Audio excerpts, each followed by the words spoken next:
আসসালামু আলাইকুম সুপ্রিয় দর্শক, আপনারা সবাই কেমন আছেন? আমি আলহামদুলিল্লাহ ভালো আছি। নতুন একটি রেসিপি নিয়ে আপনাদের মাঝে চলে আসলাম। দূরের কাছে যে যেখানে বসে আমার এই রেসিপি দেখছেন, সম্পূর্ণ রেসিপি দেখার জন্য আমন্ত্রণ জানাচ্ছি। ভিডিও শুরুতে দেখতে পাচ্ছেন চুলাতে আমি গরম পানি বসিয়ে দিয়েছি, দিয়ে দিচ্ছি স্বাদ মতো লবণ এবং কিছুটা রান্নার সয়াবিন তেল।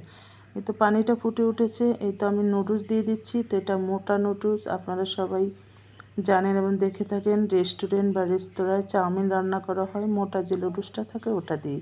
তো এই লুডুসটা ভাঙ্গাও যাবে না, আমি আস্তাই দিয়ে দিয়েছি, আপনারাও এভাবে দিয়ে দেবেন। তো এই তো প্যাকেটের গায়ে লেখা থাকে লুডুসটা কতটুকু সেদ্ধ করা লাগবে। এক এক নুডলসের এক একটা টাইম লাগে, তো আপনারা টাইমটা অবশ্যই দেখে নেবেন। তো আমি 80% সিদ্ধ করে নিয়েছি। তো সিদ্ধ করার সাথে সাথেই একটা ঝাঁপিতে ঢেলে আমি টেপ পানির টেপ ছেড়ে দিয়েছি। এটা নর্মাল পানি দিয়ে ভালোভাবে নেড়ে ছেড়ে ধুয়ে ঠান্ডা করে নিতে হবে। তো এই তো আমি ঠান্ডা করে নিয়েছি, এখন পানিটা ঝরিয়ে নিব। পানিটা ঝরানো আমার শেষ হয়েছে।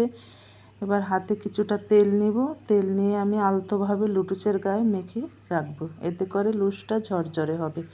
তো এই যে যখন আপনারা শুরুতে দেখতে পেয়েছেন আমি লুডুসটা সেদ্ধ করার সময় পানি দিয়েছি এবং লুডুসটা সেদ্ধ করার সময় তেল দিয়েছি, এটা ঝরঝরে হওয়ার জন্য। এখনও তেল দিচ্ছি ঝরঝরে হওয়ার জন্য, এতে লুডুসটা খেতেও ভালো লাগবে এবং দেখতেও ঝরঝরে হবে। আর এখানে নিয়েছি আমি 2 টেবিল চামচ টমেটো সস এবং 2 টেবিল চামচ সয়া সস এবং 1 টেবিল চামচ ভিনেগার বা সাদা সিরকা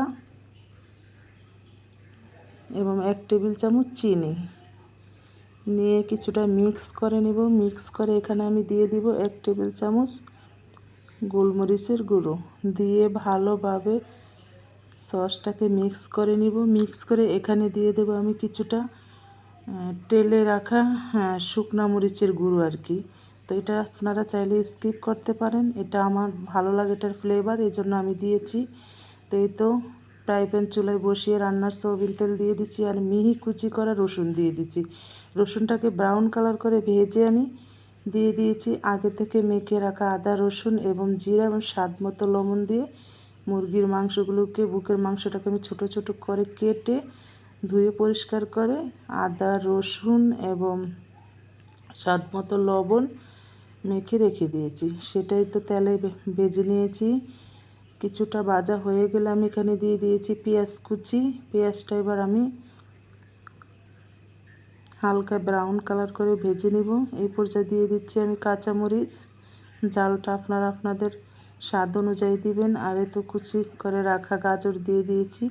এবার গাজর, পেঁয়াজ, মুরগির মাংস সহ আমি সুন্দরভাবে ভালোভাবে হাই হিটে ভেজে নিব। এটা লো হিট করা যাবে না, এতে করে গাজরের কালারটা নষ্ট হয়ে যাবে এবং গাজরটা নরম হয়ে যাবে। দিয়ে দিচ্ছি কিছুটা লবণ, দিয়ে নেড়ে ছেড়ে এক সাইড করে রেখে এখানে